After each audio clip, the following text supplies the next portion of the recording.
My name is Ian Joseph. It's been a wonderful day. I really appreciate all the people that came out. It was a tremendous experience for me, and I hope that you saw what you saw here today, the services that we bring to Nairobi, specifically to Africa, that you will enjoy. You have our commitment that we provide nothing but outstanding service. Thank you. So for those who don't know about PRISM, in a nutshell, who is PRISM? We're an IT company. We're a solution company. PRISM Network has been around since 2017 and is based simply on trying to meet the challenges of today's world. And we hope we're doing so right here in Nairobi. And why Kenya? Out of the 54 African states, why Kenya here? Yeah. That's a very good question. I looked and I started a company in the United States, but as I surveyed the land and I hope to reconnect with my roots, it has brought me here. And it's for that primary reason that I intend to take up, it's like coming back home, so I'm taking up roots here. And how about the competitive space you are about to venture into? Hello? The competitive space. The competitive space, there are other people giving the same solutions in Kenya. How are you going to fit within that competitive space that already exists? That's another good question. For us, it's never about competition because we feel we are the competition.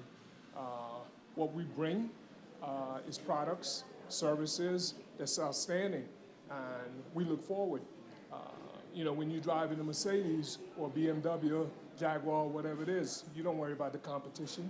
The competition has to measure up to you.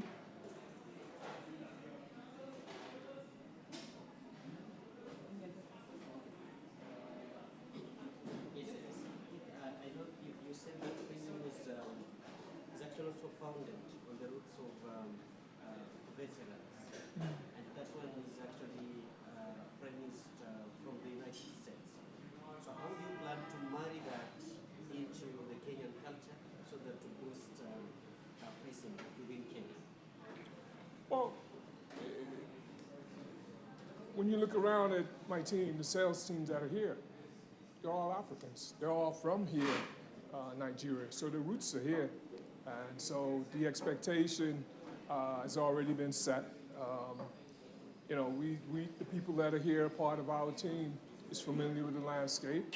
And it's for those reasons that they joined us. They like what we're doing. And they hope to integrate me back to the homeland. And talking about the homeland, you've been given a name today. Maybe tell us about it. Oh, man. Wafula. All right, you said it there. Okay. I'm going to have to work on that one. I'm writing it down. I'll get Joyce to give me the proper translation so I don't embarrass myself. Why PRISM? Why did you name your company PRISM? Very simple. I think, for me, PRISM represents light, brightness. We're shining on this country. And with that same light, we hope to transform technology. Okay. Eric? Let's have Eric. Can I just stand here with Eric? You wanted to get here. With the other side. And then you also side. So, but you look at the cameras.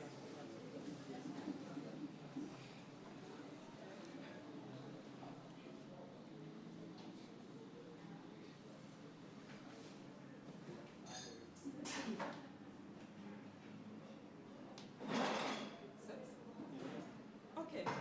Eric, you've done so much within Kenya's digital space. You've been part of the digital transformation.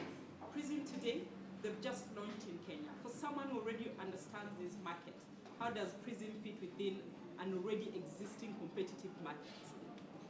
Well, I'm glad that I helped Ian Joseph to launch PRISM in Kenya. I think that the world is global today and Africa is part of the global village. And so in the same way that I think innovation from Africa will go to the world, I think Africa could also benefit from innovation that is coming from the world to Africa to solve problems. They said there's no need to reinvent the wheel when the wheel is already invented.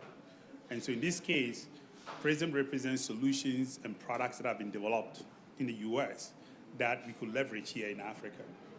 And so I think that that is the uniqueness with it. PRISM comes into the market in the sense that they are not only also bringing US innovation, but they are working with the locals. As Ian said, the team is very local. And so there's going to be a marrying of global technology or US technology with local knowledge and local experience. And I think that will create a win-win situation. And so for me, I think also the second benefit to Kenya is that Kenyan innovators can now begin to see innovations that are coming from the US, solutions that are from there that they can also aspire to. So in the same vein that I think PRISM is coming here, I think the local innovation community or economy will also benefit from learning. So it's going to be a win-win situation at the end of the day. Talking about the economy, there's been saying that Kenya, the Kenyan government is taxing businesses too much in tax. But why did you choose so many companies are going to Tanzania and Uganda? Why did you just select the Kenyan market? Well, I think when it comes to tax, one of the challenges that the government faces is widening the tax net, i.e. taxing more people. Now, as you know, majority of African businesses are in the informal economy. So I believe that one of the ways that you can bring those businesses to the formal economy is by introducing technology. Today, every Kenyan has a mobile phone. Most Kenyans use M-Pesa.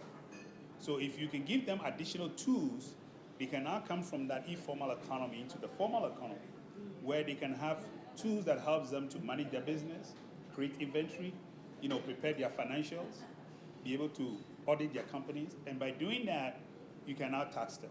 The reason the government cannot tax these people is because most of them are in the informal economy. And so by using technology, you can bring them to the formal economy. And what that means is that you widen the tax net, which will mean that the government will have a wider pool of businesses to tax, and so the unit cost of tax will go down. Currently, most few companies that are in the formal sector are taxed more because the government will say, I need those taxes to create development. Right. But at the moment, it's for the wider Kenyan community. So I think that technology can be used as a solution to widen the tax net so that government can look at taxing more people, and therefore the unit cost of tax per company or per individual will come down. Maybe you could talk about your strategic plan going forward. So I think that from our perspective, we are here as PRISM to help grow the digital economy in Kenya. A lot of companies have come ahead of us. There's a lot of innovation that's come out of Kenya. I think that there is still room for the kinds of solutions that we are bringing. In my speech, I mentioned, for example, cybersecurity has become a challenge because more and more people are going online, and unfortunately, they don't understand the security implications of things that they do online. So having a robust company that can provide security solutions is critical. As you get more critical businesses, government institutions going online, they need to secure their network. They need to have secure solutions that allows them not to be hacked. We've heard stories of people being hacked online in Kenya, and because their cybersecurity was not up to par. So I think that cybersecurity is probably one of the ways that we differentiate ourselves by providing those critical security tools that these companies can use as they go online. Now, these require also that you build the skill sets locally, as I said. So I indicated that one of the things that we'll be doing is how do we work with the local institutions to build more cybersecurity professionals so we can hire people locally that have this skill set, because you need them. The same way you need programmers. You need people with cybersecurity skills that can work in these organizations and help them be at par with the rest of the world. Thank you. Thank you. Thank you so much. In our lunch.